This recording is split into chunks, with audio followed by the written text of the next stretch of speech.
Alors, quelles sont vos croyances? Quelles sont vos croyances sur la réalité? C'est une question que l'on se pose peu, car généralement on est un peu comme saint Thomas. On croit ce que l'on voit. Je vais vous exposer certaines de mes croyances sur la réalité. Elles pourront paraître déroutantes ou contre-intuitives. En tout cas, elles le sont toujours pour moi. Ce sont des croyances, ce sont mes croyances. Donc ne me croyez pas. Considérez-les comme une hypothèse. Et si, hypothèse, la réalité n'existait pas? Et si, hypothèse, la réalité était une illusion dont nous faisons l'expérience? Et si oui, pourquoi? Alors, il y a quelques années encore, je considérais cette réalité, celle que nous partageons, comme la seule réalité et la seule réelle. Mais ça, c'était avant un voyage qui a profondément modifié mon rapport au réel. Alors, je vais vous raconter cette petite histoire. Nous sommes en 2013, j'arrive en Toscane, dans une villa, magnifique villa, avec au premier étage un balcon qui donne sur la mer. Il faut savoir quelque chose sur moi, c'est que je suis sujet au vertige. Mais là, franchement, au premier étage, je pense pas risquer grand-chose. Je m'avance sur la balustrade et je fais l'erreur de regarder vers le bas. Grosse erreur. Je suis tétanisé. Mes intestins se nouent, mes jambes tremblent et je baisse instinctivement mon centre de gravité. Mais je suis déjà assis. Mes mains veulent attraper le rebord en pierre de la balustrade, mais ce qu'elles touchent, c'est le bois de mon bureau. Le bois de mon bureau, de mon appartement parisien où je me trouve réellement. J'enlève alors de ma tête le prototype de l'Oculus Rift, ce casque de réalité virtuelle d'un nouveau genre.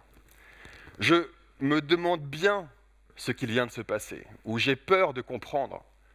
Mes sens m'ont trompé, mon cerveau m'a trompé. Et je viens de faire un bond dans le futur de la réalité virtuelle qui délivre enfin son Graal, la sensation de présence. J'étais chez moi, à Paris, dans mon bureau, mais j'étais aussi là-bas, en Toscane. Je savais que j'avais un casque de réalité virtuelle sur la tête. Pourtant, mon expérience du vertige était réelle. Je l'ai vécu jusque dans mon corps et jusque dans mes tripes. Je venais tout simplement de faire l'expérience réelle d'une illusion. L'expérience réelle d'une illusion. Alors, forcément, je me suis demandé si aussi cette réalité était une illusion. J'ai décidé d'avoir une approche pluridisciplinaire et d'être ouvert et flexible d'esprit. Donc, je suis allé chercher l'information et l'expérience dans les domaines aussi bien scientifiques qu'ésotériques ou spirituels. Je me suis plongé dans la physique quantique, le yoga, le bouddhisme zen, les rêves lucides, la gravité quantique à boucle ou le chamanisme. Et ce qui m'a fasciné, c'est qu'en fait, ces disciplines sont autant de cartographies différentes pour expliquer le territoire, le réel. Et elles ont plus de points communs que de différences. L'une d'entre elles, c'est qu'effectivement, nous sommes dans une grande illusion, une illusion dont la réalité ultime est au-delà de notre perception sensorielle. Mais paradoxalement, les cartes qui m'ont le plus fait peur d'un côté, qui m'ont le plus transfiguré, c'était les cartes scientifiques. C'était les cartes qui ont été le plus difficiles à intégrer par mon cerveau, pourtant fortement logique et rationnel. Alors, je vais vous en donner un petit exemple.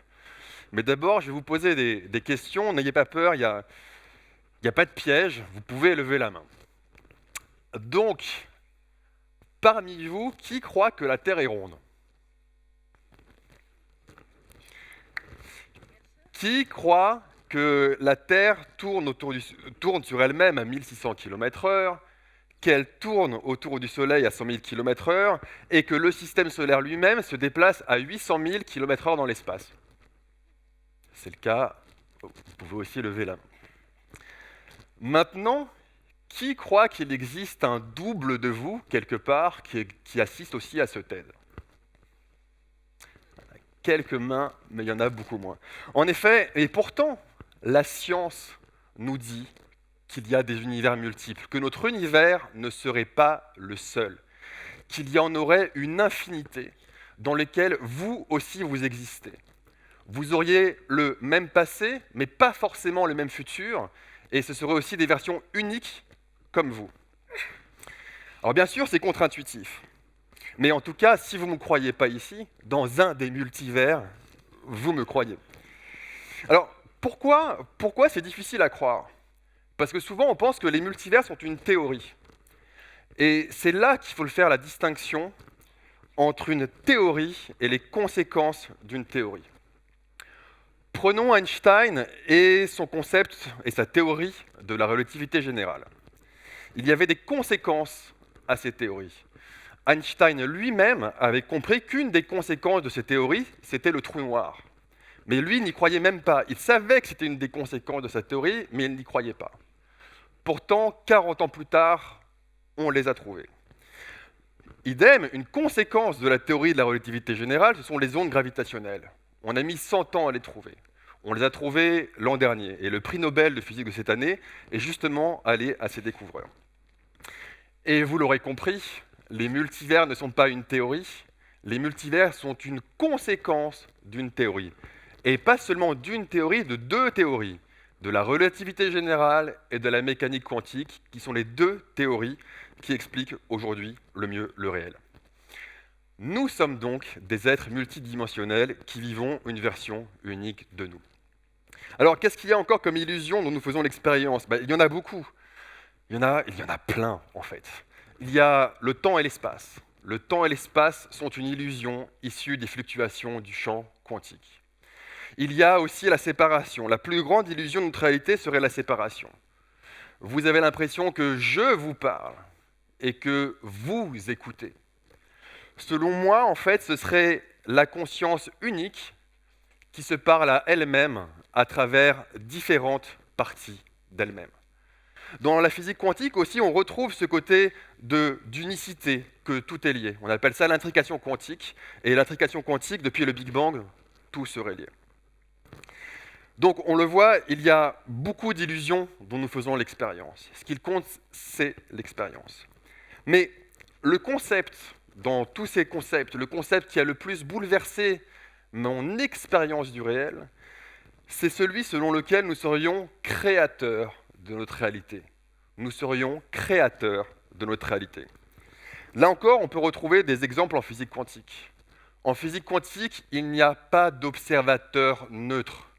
Le principe d'observateur n'existe pas. Le simple fait d'observer la réalité la crée. Le simple fait d'observer la réalité en crée une version unique dont on va faire l'expérience. Et selon moi, nous avons tous un filtre unique de création de réalité, ce sont nos croyances. Nos croyances filtrent en même temps qu'elles créent simultanément la réalité dont vous allez faire l'expérience. Alors à quoi ça sert tout ça? Si on comprend et si on y croit, on peut comprendre qu'en fait, le monde extérieur, et ça c'est l'une de mes croyances, le monde extérieur est une boucle de biofeedback de nos croyances. C'est-à-dire que nous vivons dans la réalité ce que nous croyons sur nous. À quoi ça sert? Si vous n'aimez pas ou si vous avez des choses de la réalité à changer dans votre expérience, plutôt que de vouloir changer l'autre, plutôt que de vouloir changer le monde, ce qui reviendrait un peu à gribouiller en fait un miroir, le but serait plutôt d'aller en nous, regarder les croyances qui nous limitent et en changer consciemment pour en faire l'expérience dans le miroir du monde. Les croyances seraient donc la carte qui permette d'explorer le territoire du réel. Mais la carte n'est pas le territoire. Soyons donc flexibles sur nos croyances. Acceptons de les regarder et d'en changer pour vivre une expérience de la réalité illusion bien meilleure pour nous. Car pour moi, la réalité serait en fait effectivement une réalité virtuelle biologique, une projection de la conscience dans la réalité physique qui n'a d'autre but, que de nous faire comprendre qui nous sommes vraiment, des créateurs conscients.